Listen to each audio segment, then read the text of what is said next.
saying in general, God himself has already proven himself. In what way? Just by creation and by Jesus Christ himself. Because at the heart of it, an atheist, it's not the lack of there being enough evidence for God. It's the lack of their wanting to believe that there is a God. For most or many. I can't say all. But look, there are some people that really struggle with belief in God for whatever reason, and I can't judge their heart. I have asked many atheists, if it were true, would you become a Christian? And they say no. So I know it's not just a head issue. It is a heart issue. They don't want it to be true.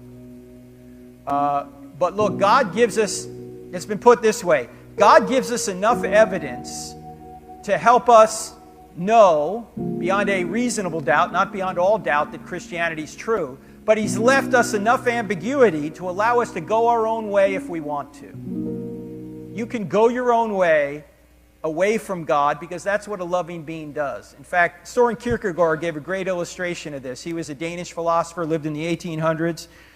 He said there was a prince who, in his jurisdiction, from a distance, saw a beautiful peasant woman, young girl, just of marrying age, who he immediately fell in love with. But he was the prince, and she's a peasant girl, so he goes to his father, and he says, I just fell in love with this girl. How can I make her my queen? And the father said, the only way you can win this girl's hand is if you renounce the throne and go to her as a peasant, as a peer. Because if you go to her with all the chariots and with the trumpets and with all the fanfare of your office, she may just go with you because she wants to be the queen and she doesn't really love you. You've got to hold back some of your power, in other words, in order to win her over. So what does he do? He renounces the throne. He becomes a peasant. He goes into her village and wins her as a peer. That's what Jesus did for us. He came to earth.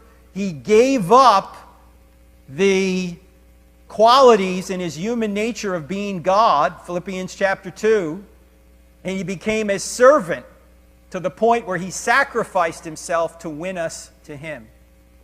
As C.S. Lewis famously said, God cannot ravish, he can only woo.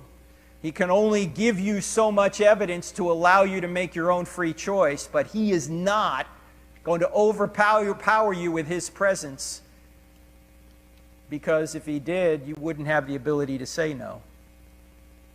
Okay. All right? That makes sense. All right. Thank